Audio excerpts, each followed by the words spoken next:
Join me in welcoming Sarah Crossman Sullivan.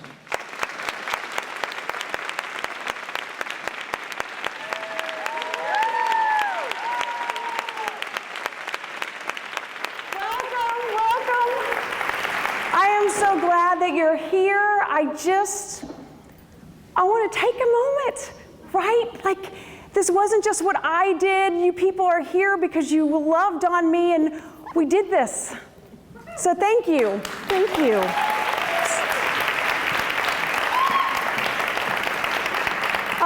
I also want to thank you tonight because there are, I think, 27 other things going on in Atlanta tonight. So you chose this, pretty brave. Pretty brave.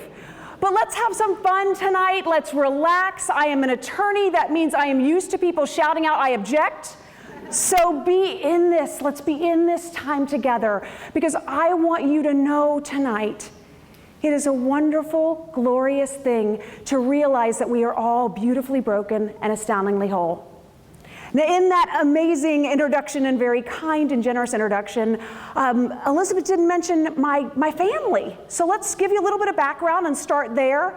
I am married to this fabulous guy. He's been in the same industry forever, so I'm the attorney advocate, and he's so fantastic. And there we are. No. It's church, and we're not supposed to swear, but they screwed everything up for us. I mean, literally, like, she's this gorgeous, never gonna happen for me attorney, and he, amongst other things, being dark and sultry like my husband, is also a proud dyslexic. Come on. Yeah. Yay, George. So let's show a real picture, the real us. There we are. In all of our prom glory, I want you to know that that night was very special with my Lee press-on nails. Most of them fell off by dinner, but I wanted to make sure they were permanently enshrouded in the picture. I also think that the bathing suit tan line is spectacular. The best part is that when people come to our house and see this, they think this is our wedding photo. And that's really not fair, because the wedding photo has the tan lines, but I'm in white, okay? And Sully still was in tails in both places. So that's us. We have 4 children. Oh, yeah, that's the shiny Instagram picture. Come on. I know we're in church, but that's crap. Come on. Sorry. This is real. But my friends, this is what I love, right? These are the pictures that, if we're honest, on our phone, these are the pictures we delete rather quickly. These are the pictures of life. And can we please celebrate young Cecily? The kids approved these pictures tonight, by the way. It's not future fodder for their therapist when they're 30. But look at her holding on to my hand. That, my friends, is so neat, because of course you should hold your mother's hand when you're sitting with a stranger who's bearded, right? And making strange promises. All goodness there, but what's happening there is a story of beginnings. And you know what, for a lot of us, you have these great stories of when you were born or how you started. I don't have one of those. I'm just third of 4. My parents had 2 children, and then 8 years later had 2 more. So I'm weirdly situated, right? I'm kind of oldest of the second set, sort of middle, sort of not. But weirdly situated is probably a good way to describe me. And what I mean by that is, it took me a long time to figure out that I don't have to fit into anybody else's box. I don't want you to have to fit into other people's boxes. Be an attorney, be a dancer, be whomever you want to be, and don't feel like there have to be singular descriptors of you. I want you all to know that you are never going to be the sum of all that they see. You are beautiful. So as we move on and we think about life and think about our beginnings, I want to share with you this image. When I was a young child and was living near the beach, there was a playground that I loved to go to. And the playground had the most awesome thing. It was a railway car. Now, I'm sure it had lots of tetanus and other sort of diseases on it. It was a rusted out locomotive engine. But for some reason, at that time in life, it was considered safe or crazy, I don't know. But they plopped it in the middle of this playground, and it was magical to play on it. Magical because this beautifully broken engine made all of us children feel astoundingly whole. Everything was possible. It looks broken and unworthy and damaged, but oh, the good that can come. I want to share with you that this painting was painted by my mother's second husband. He died just recently, and he painted it and he didn't know why. And he was going through some paintings, and I stopped and paused and said, I want that one. Could I pay you for it? And he said, oh, nobody wants a rusted old train. I do. And he said, why do you want it? And I said, because it embodies beautifully broken, astoundingly whole. My father was a United Methodist pastor, and he had this wonderful, hard, incredible life. He and Mom fighting for civil rights. And at one point, one of his parishioners gave him this incredible gift. And I have it at home, it's right there, it's the airplane, and it's a stained glass kaleidoscope. I love it so much because to see the imagery of the kaleidoscope, you have to look through the back. And out of the propeller, that's where the magic happens. Kaleidoscope in Greek means beautiful form to see. You, my great friends, are a beautiful form to see. But we have to believe that in ourselves. The world constantly tells us we are not. And especially when we're feeling unworthy and broken, we think that we cannot be all of this, but oh, we already are. We have to remember our story. Our story, our beginnings, our rebirths happen every single day if we claim and know our lives. Our lives meaning that we are blessed, we are loved, and everything is possible. Think about the beginning of the world. The beginning of everything that ever happened starts in Genesis 1. And what did God do? Void, nothing, darkness, emptiness, nothing there. And God says to create the world, what does he shout? He shouts, let there be light. God is God. He could have created the world in any other way, including never making a sound. But God decided that to create light, to create life, to bring forth love, we have to proclaim, let there be light. Do you do that in your own lives? Do you ever think about that call of let there be life to create the world as a call of a dream? That God himself in creating the world, creating you, calls this dream into creation? Every single day in our brokenness, we can find renewal and strength and remembering, let there be light. We are so beautifully broken and astoundingly whole. So let me do something. Just because this is kind of fun and I'm a little tired and I'm in these fancy shoes, can I read a bit from the book? Imagine if you said no, too bad. I'm up here. Oh, and you know what? I was just talking with my friend Stephanie before here. How much do you love chairs when you go like this, right? It's just... So I want to read to you a quick little story, and one of the reasons why I want to read it is because it's authentic, because it may or may not have happened nearby this room. You don't know. But it's the example of how let there be light turns into a call of let there be love. Let there be hope, let there be joy, let there be an awakening in all of us. And sometimes it happens in the least expected places.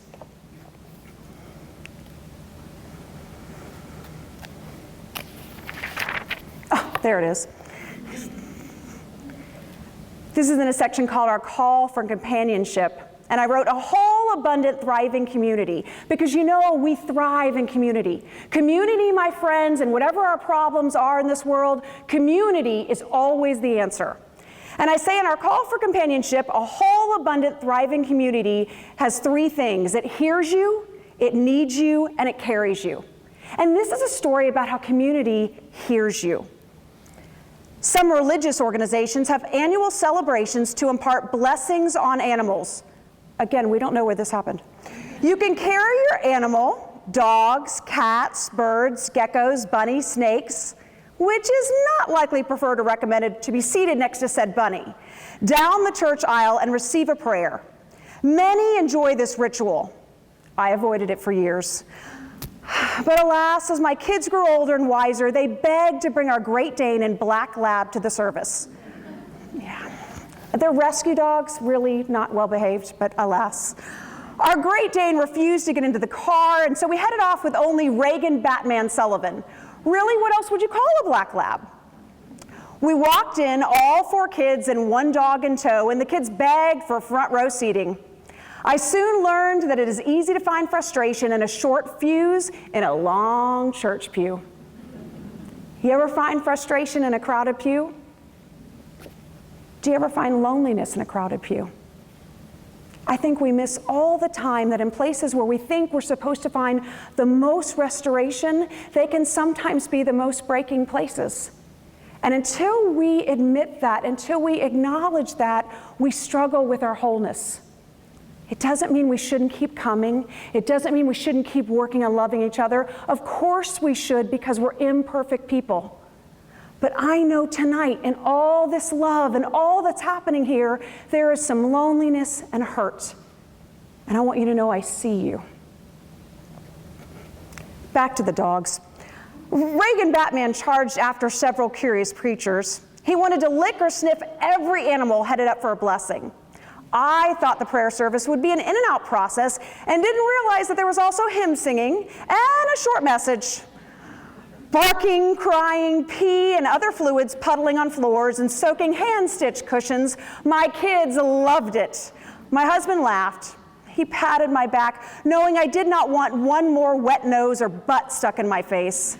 I love animals, but this was overload. Some creatures were huge, and I was on the aisle with a dog and 2 kids in my lap. I shuffled down the pew to get out of pet love range. I looked over to see if others shared my longing for the whole ordeal to be over. Then I saw her, an elderly friend with a smile you hope every wonderful grandmother carries. She mouthed, I heard it. I heard her. It was as if she said, it's okay, it'll be over soon, and you can get outside on the lawn where you and the animals can roam. I occasionally teach a class this lady attends. It is filled with men and women her age. They sing songs before we begin. We talk about work to be done. Wrinkles, hunchbacks, aches, oxygen tanks, and walkers often cause us to look solely at a life lived. I love asking about their hopes, dreams, quests, their to-bes. I know their beautiful, unique journey is not done. There is air in their lungs. With breath, we are called to bring out light, love, and life in each other. My friend delights. She encourages me to wear high heels for as long as possible. She wants me to do so until my fashion is dictated by sensibility and orthopedic prescription. She sat about 5 rows behind us. In the middle of the animal procession, I lifted my leg high to show her my ankle-strapped heels. My friend didn't shake her head and admonish. She could have, after all, she is old, and perhaps that translates to proper. She smiled, and then she surprised me. Like a rockette stretching before high kicks and a step ball change, she quickly shot up her pant leg and showed me her orthopedic Mary Janes. And for those of you who might know this woman, her name is Jane, and she's spectacular. We saw each other. We heard one another. I awed in her dexterity. We were silly in a church service and shared our secret knowing with affirming nods. Animals, kids, songs, prayers, love, and high kicks move us. They all have influence, and if you're lucky enough, they will converge in one sitting. My friend Jane knows about love. My friend Jane understands that we knock around this world looking for purpose and meaning when the call for our lives is to love. We spend a lot of money and a lot of time taking tests, doing research. What is my purpose? What is my passion? Let me break it for you. Again, I'm a labor and employment law attorney, so this is really stupid and I should charge a consulting fee. I also think this is special. This just happened. We said we're going to be real. Pardon me. See if you leap out of chairs. But to tell you this again is giving away the consulting goodness, but here's the truth. The call for your entire lives is to love. But I caution you that call is our highest and hardest calling. Love is a small word and yet is the most complex word of our lives. It will change every single thing we do. It will radically enable you to move mountains, and yet we are so afraid of it. My friend Scott is here. My friend Scott said something so wonderful to me the other day. He was talking about love, and he was challenging me to consider that we ought to stop leaving love at the point where we say goodbye. You ever think about that in your family? Maybe you're like me. Oh, we say I love you all the time. Not a day goes by that my kids don't know they're loved. But is it tied up in just a, I love you, bye, bye? It's probably followed by, get your crap done. Oh, I said crap a lot tonight. Sorry, Bill. Delete that from the recording. Love needs to be brought back into the center. Love needs to start here in the center, and then it needs to be in our homes, and then it needs to go out into the world and in our work. We transform everything we do when we let love be the center. Think about using it at work. Think about the difference in firing people if we bring love to the table. Haven't you ever known people who can fire somebody and the person fired leaves like, thank you, that was great. Yeah, I appreciate the chance working here. No, it's fine. Oh, and I have to leave with the security guard? Oh, I'm grateful. We think of those as anomalies. How does that happen? It happens when you choose to put love into action. It happens when you are purposeful about your life and meaning. In corporations, we tend to want to break people down just to reach break even. That's not who we're called to be. In politics, we tend to want to corrupt and destroy, only to be heard. But the healing and listening and resolve doesn't happen because we don't put love first. But oh, my friends, we powerfully can. Oh, to have love come in, but you don't mind if I sit down again? I mean, this is a couch. I know you're thinking this. You're thinking, Sarah, you're telling me to put love first, and it's maybe a trite soft call. No, it's not. It's not a soft skill. But if we're really, really honest, we might be interested in putting love first, especially if we've gone to a holy day, walked on holy ground. Oh, love! But then you get to the parking lot with your kids and they're not complying, or maybe you lost a shoe and love's out the window, and maybe use of some fingers in different ways. You're no longer doing this, but it's hard. Putting love into action is hard. I'm exhausted. Are you exhausted? Oh, no. I want you to hear. Are you exhausted? You're in a house of worship. You can say amen. It's okay. We're an exhausted group of people. I mean, holy Moses, 2020 is going to be here in like 2 seconds, right?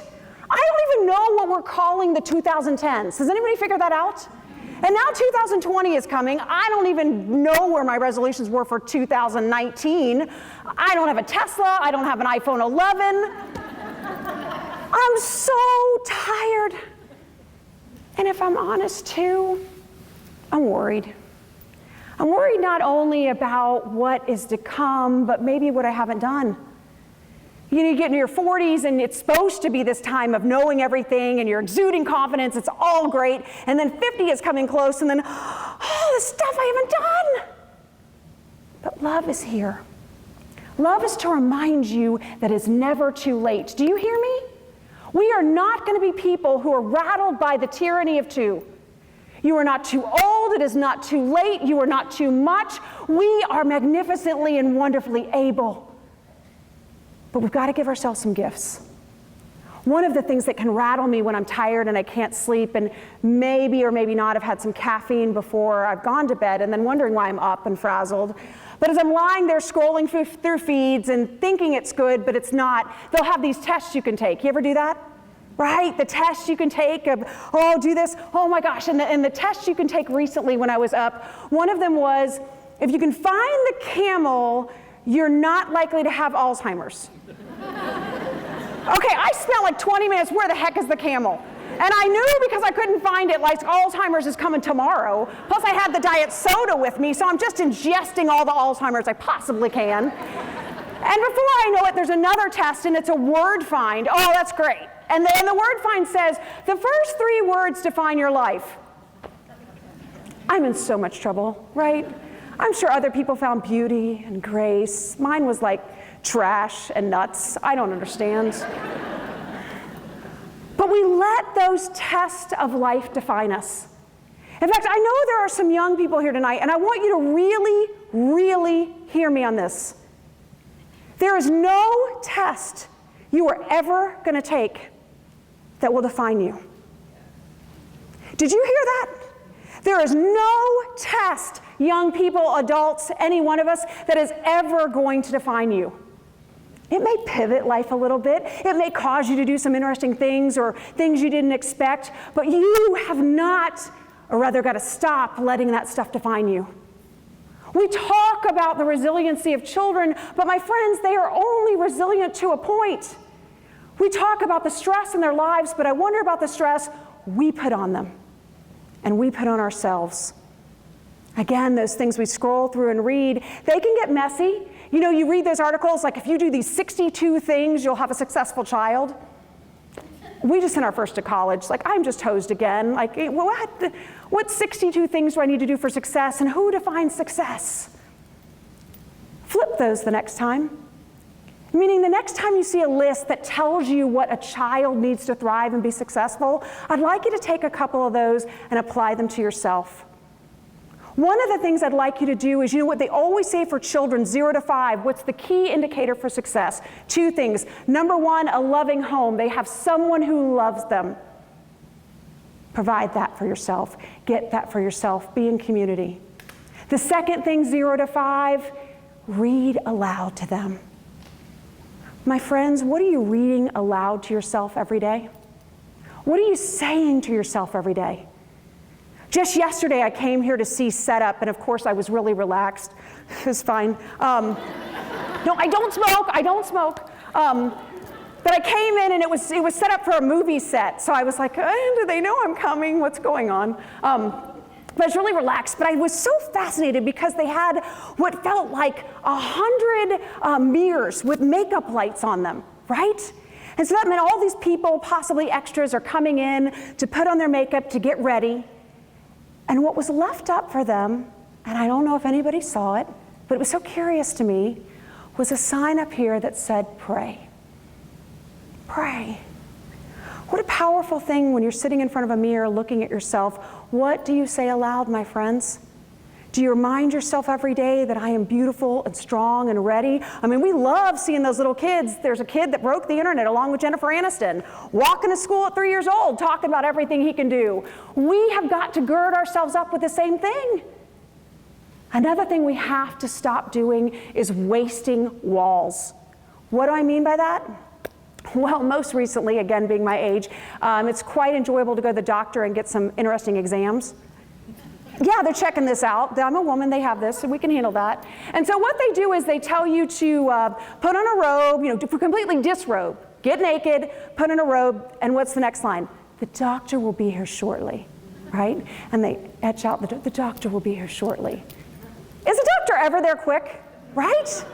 So you are left naked with, I got one of these robes, dude, just to reiterate. It's like this. Yeah, right? So if you would just put this on, completely undress, and cover yourself and wait. What? But there's such symbolism there because we are waiting naked and vulnerable and cold, and so often in doctors' offices, there are wasted walls. How amazing it would be if in that cold room, maybe wondering if there's a cancer, maybe wondering if there's a pain in life, if there was something on the wall to say, we've got this, you're able, together we can do something magical. Instead of an archaic rote picture or something that looks kind of like weird art from a hotel auction, and I mean like lesser motel, nothing anyway. But I thought about this too when I was in a waiting room recently of a company, and people kept coming up to the front desk with lots of stress. And this receptionist was fantastic. Like, they'd clearly given her great training on communication. But the stress kept coming, problem after problem after problem. And as I looked around at this old furniture, and the fake plants that are like this thick with dust, right? Like, could we maybe? Anyway, I sound like I'm being mean, but in this room with all this chaos, blank walls. We need to think about our wasted walls. We need to think about the power of not succumbing to wasted space. I don't just mean walls, I mean between each other. I know that sometimes in love and sometimes in relationships, the most important thing is distance. That is true. But I also think that in this space, in that time, we can be doing a lot more to love. Loving within, praying, working on healing.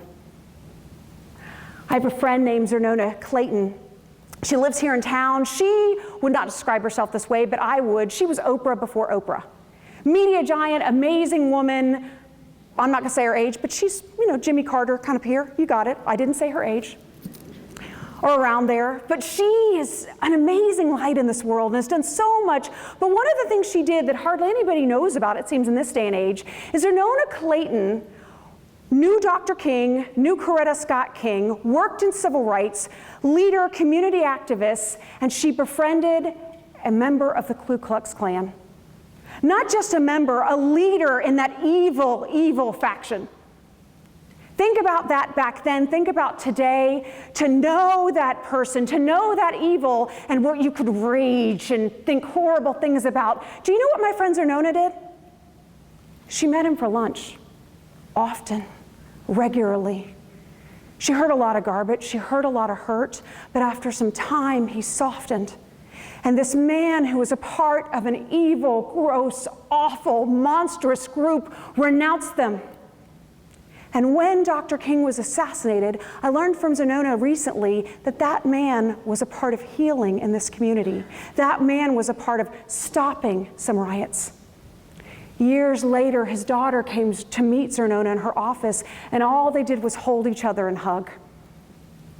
My friends, we can make some powerful, important decisions in this world, but we have to be willing to set aside the hate. We have to be willing to gather. We have to be willing to get together and listen to one another. What I've thought about it is what's possibly going on is we have what I'd call a kindness conundrum. A kindness conundrum. It's interesting because in the last couple of weeks, we've had a hug in a courtroom, heard and seen around the world. Some people were troubled. Some people thought it was a great example of forgiveness. Others thought it was a great example of the healing that needs to happen more and the injustice in our justice system. Another thing that happened was 95-year-old Jimmy Carter was out working with Habitat for Humanity after getting, 85 stitches or something? I mean, maybe it was 14, but if I had 2 stitches, I'm not picking up a hammer, right? But if we're honest, 95-year-old Jimmy Carter, there was still a kindness conundrum. Some people were just unhappy it was Jimmy Carter. Other people were possibly unhappy that Habitat for Humanity gives 95-year-olds hammers. I don't know. We need to think about who we are called to be.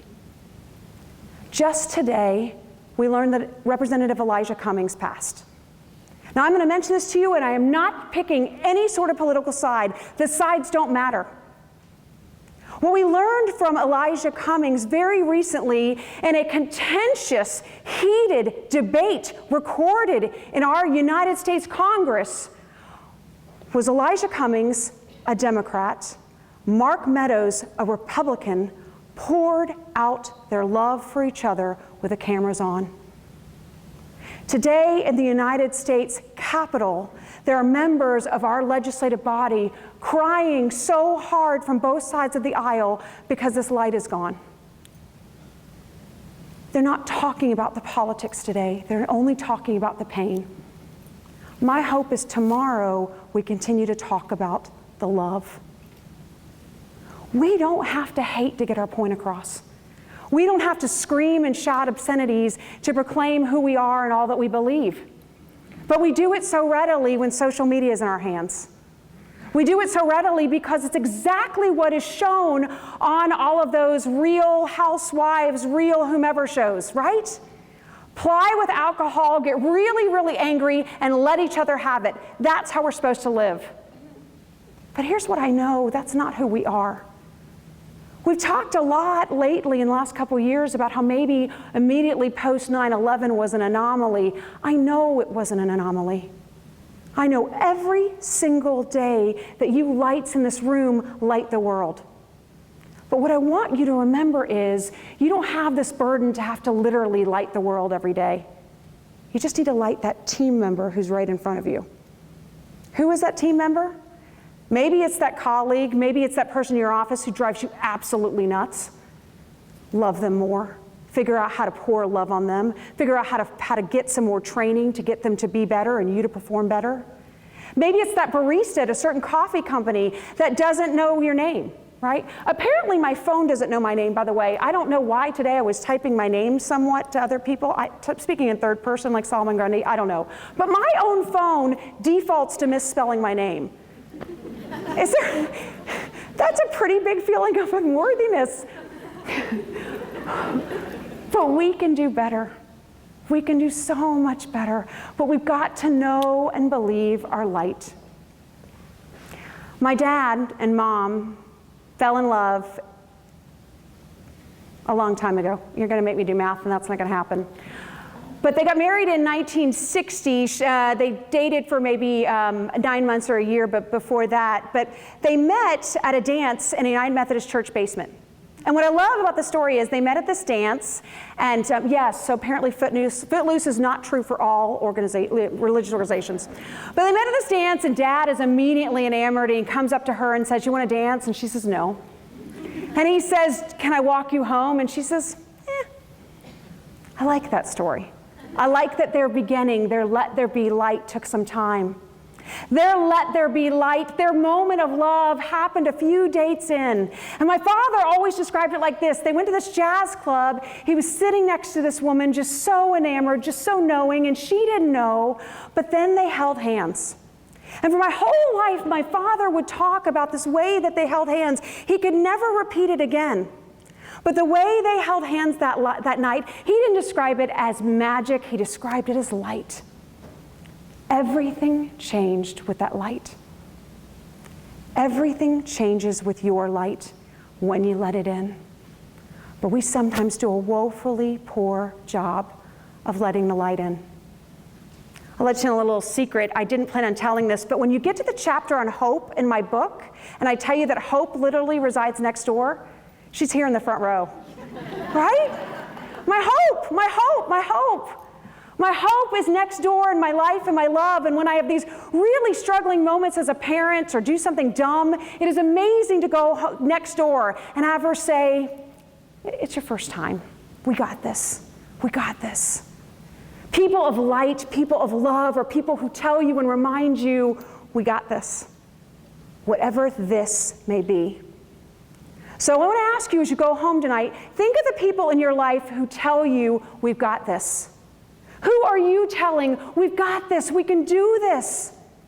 But we've got to awaken the awe. Here are 3 ways you can do it. 1, I want you, please, please, please, to start living a life that you can't wait to talk about. Okay, now you want to moan about that? Doesn't that sound like one of those, live the life of your dreams if you just invest $50,000 tonight? No, no, no, no, no, no. I want you to live a life like how you feel when you've ordered the right thing on the menu. I do stress right thing on the menu. And you can see it coming, right? The waiter's bringing it and that feeling like, this is going to be good. This is going to be good. You can do that even in the midst of your pain. You can do that waiting in a hospital room. Because goodness and light are present there, but we got to work harder in those moments to see it. But live that life that you're excited to talk about, to speak about. The second thing I want you to do, and listen closely to this, I want you to make friends. Do you know that statistically speaking, we stop making friends about the age of 21? Why is that? I mean, it is super great for all of you, especially you really hot women, that you've had best friends since you were 4, and you all look super great in your bikini shots that I'm never going to take, daggum you. And that's fine, that's awesome, but I want to tell you that if you live a life of light and love, you are going to continue to meet people who will radically, wonderfully bless you if you let them in. There are people who have not yet been born who will bless your life if you let them in. Make friends, commit to gather, go places where you're attended to. And finally, the third thing that I really want you to do is serve others. Now that's a broad statement. We think maybe that's going once or twice to go do the Habitat for Humanity thing or anything else. That's good. But here's some specific ways you can serve. One of the things I want you to do is do better on your phone. Get in some really fun group texts, or if nothing else, when you are having a really bad, I'm going to use the word again, and I'm so sorry, but it's true, crappy day, a really rotten, like, I cannot believe this, Instead of railing, instead of raging, think of somebody else and send them some love. It is an amazing thing what it does to bring light in you when you intentionally put light in other people. It's hard. You don't want to. Send that text. Tell somebody, I'm thinking about you today. How are you? Another thing you can do is get to know people. Here's another secret. Any of you go to a hairdresser? I don't. My hair looks this good all the time.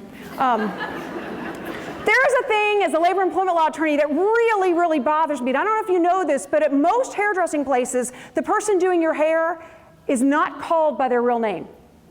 And I'm trying hard to get this changed one salon at a time, which might make sense why I'm not ever invited back. But when you sit down with Sally or Bob, ask Sally or Bob, now is that your name? Now don't do it like, is that your name? Oh.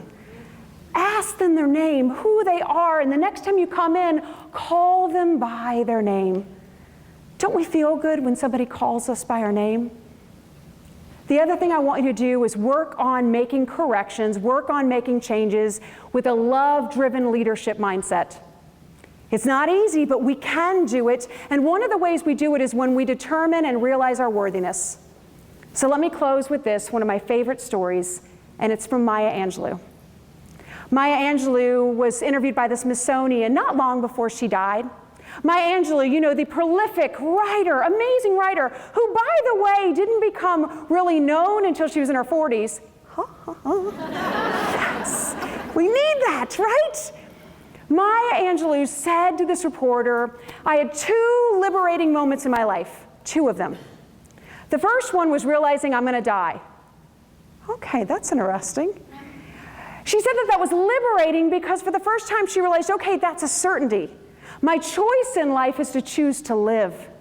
And she realized all the power was there. Choosing to live, choosing to love, choosing to serve, everything changes. We live a life of light. We embody the dream. The second thing that happened was a walk with her mother. She and her mother had a fractured relationship. Her mother was not the mother that you all are.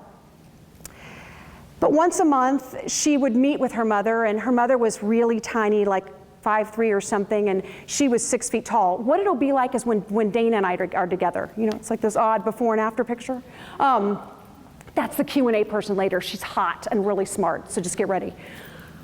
But she's walking along with her mother because they would meet once a month for lunch. And as they met, I want you to understand this picture. Her mother is dripping in diamonds, living in a 14-room palace.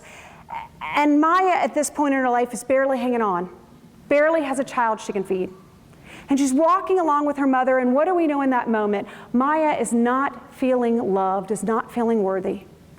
And as they walk, her mother completely surprises her and looks up at her with earnest and says, you know, you're the greatest. Maya's shocked. My mother said this? And as she's feeling the shock, her mother goes on, Eleanor Roosevelt, Mary McLeod Bethune, and you. And as Maya Angelou is telling the story in her 70s, she starts to cry. She says, that moment I knew I was somebody. She said it this way, I suppose I really am somebody. My friends, the creator of this world, love, says to you every day in your mirror, in your worst, in your best, your hardest, and your highest, everything, you are somebody. And together we can do amazing things if we would simply choose every day to love more. So I ask you this question. Are you with me? Thank you.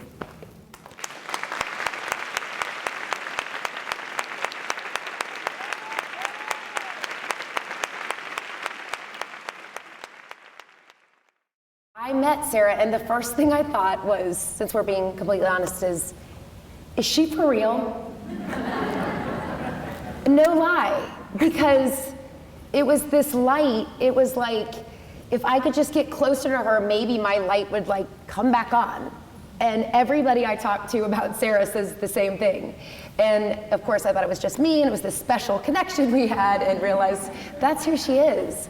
And so when I got my hands on this book, I mean, I read it in 2 days. I started highlighting, you know the books that you start highlighting like the first couple and you're like, I'm gonna highlight the whole book, so it's not really worth even highlighting any of it.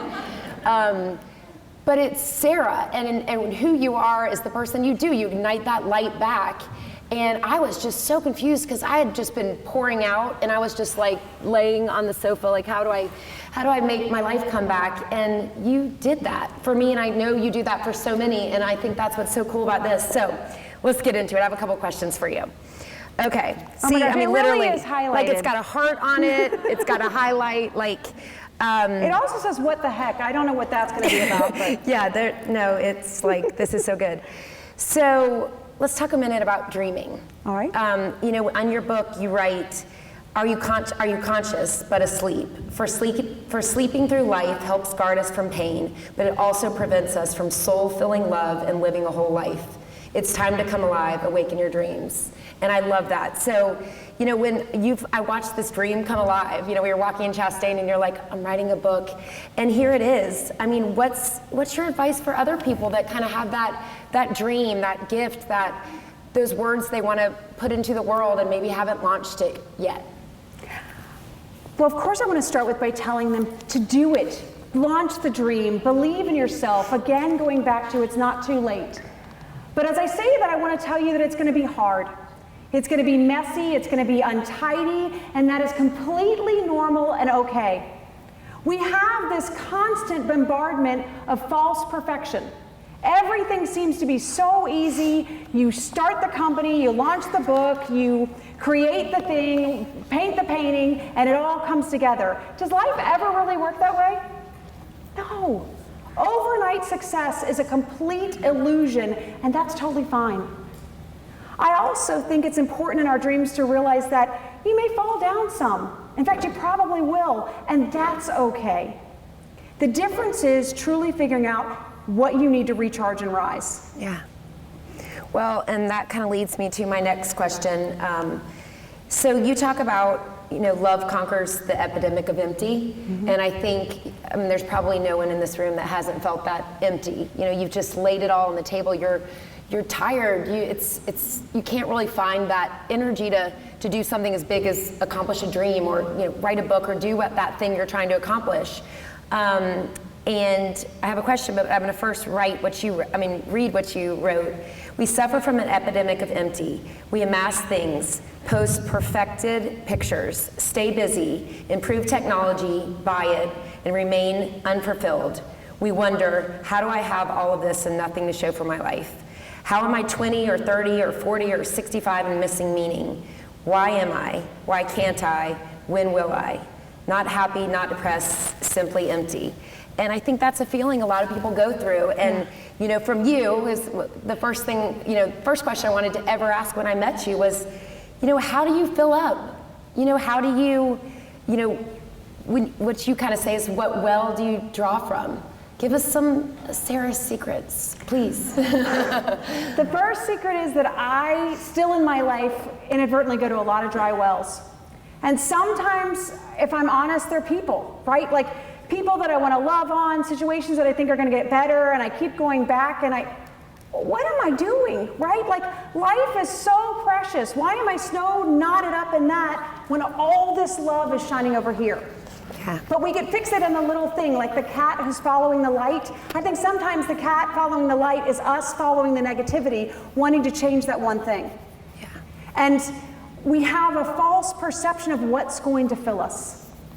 For me, my false perception is dark chocolate caramels and maybe a little bit of champagne. Is that a false perception? It's temporal filling for sure, but you know when it gets good? You know when it is life-changing, invigorating? When I do it with people I love. When I do it with people that I can do it with and I can be in sweatpants and braless and just sit down and just be. To be with somebody is a powerful thing. To be with people who are brave enough to say this, I don't know.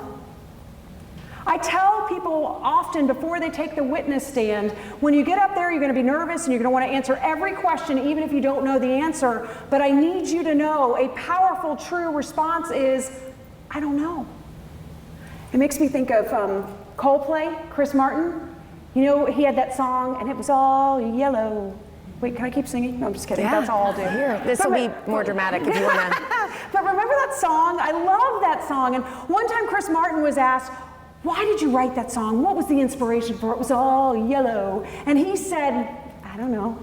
That to me is living out a dream. Sometimes you work on the dream and you do it and you don't yet know the why. And not knowing the why right now is okay. Just go out and do.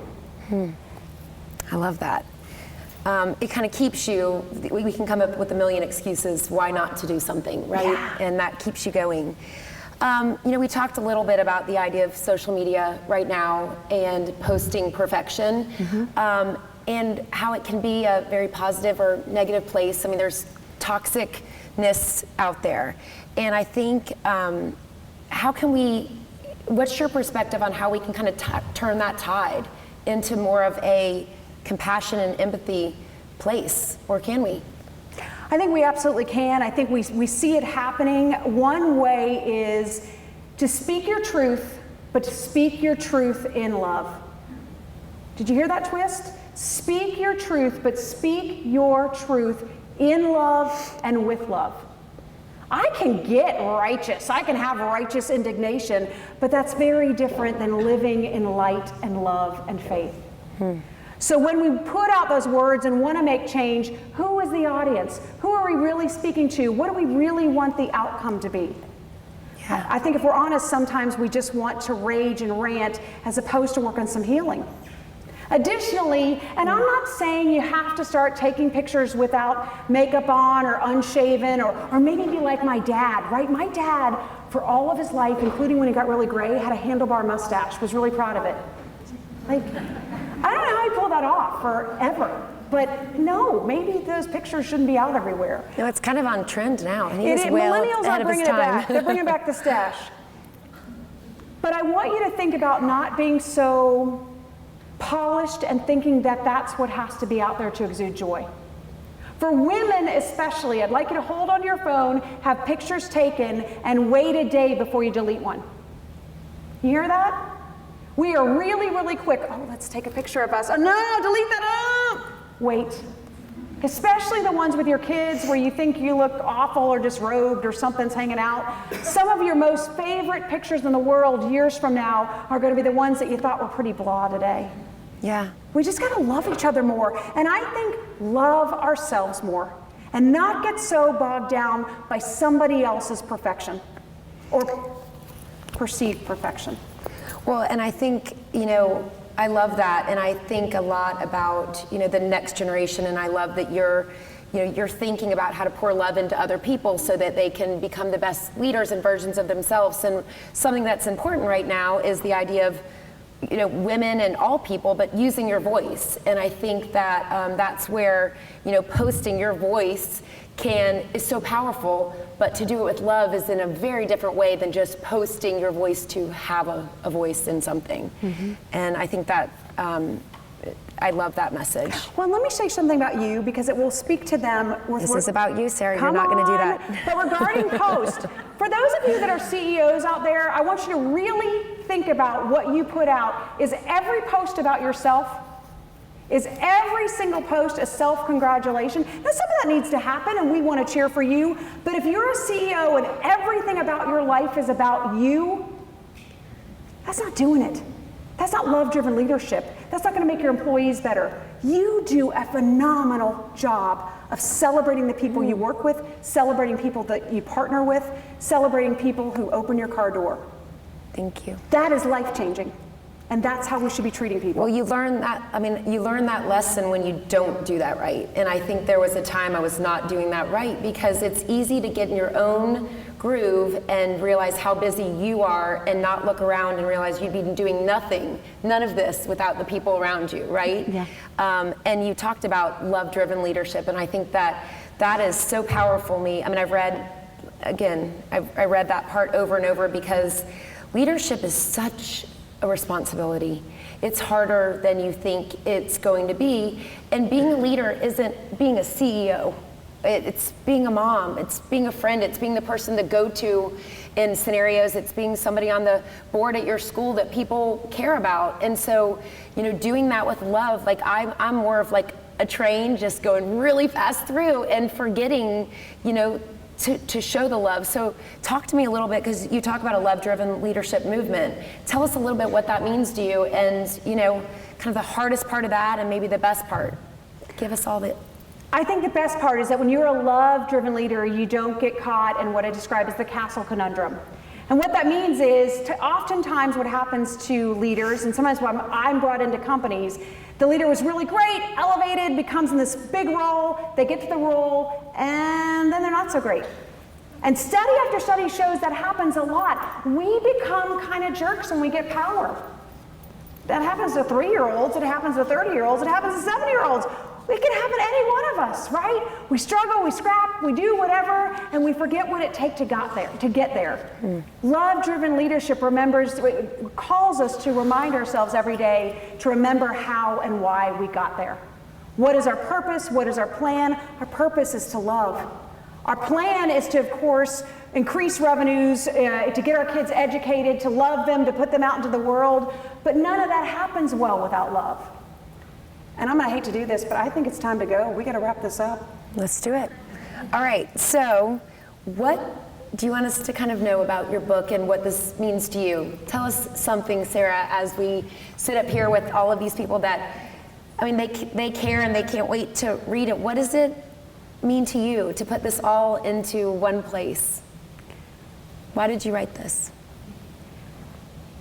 It means a lot to honor a little portion of my life. It means a lot to honor the people that brought me here. It means a lot to share some stories of our 4 children, and yet to remind them it's just a small part of the grand tapestry of their lives. But more than anything else, it means so much to me to try to bring some change to this world. What I am seeing over and over and over again is that people are really, really hurting. It happened just today when I got my hair done. See, I can bring it back to this hair, not mine, or not my doing. But when I was there and I was with this woman named Dana, and she was putting me back to shampoo my hair, and that can be kind of an awkward pose because your head's down, your legs are kind of up. It was not me, right? Let's just make sure everyone knows I did not do your hair.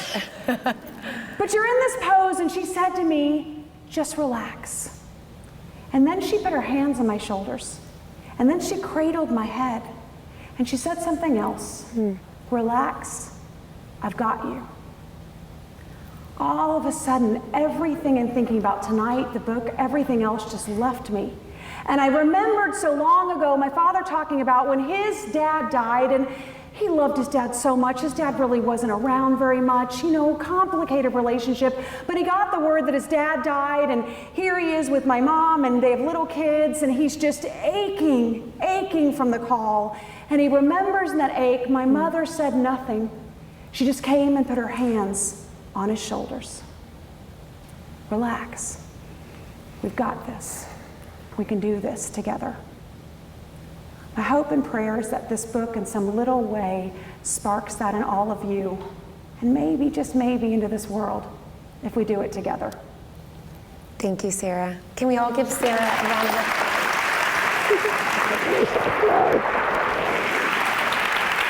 Oh my God.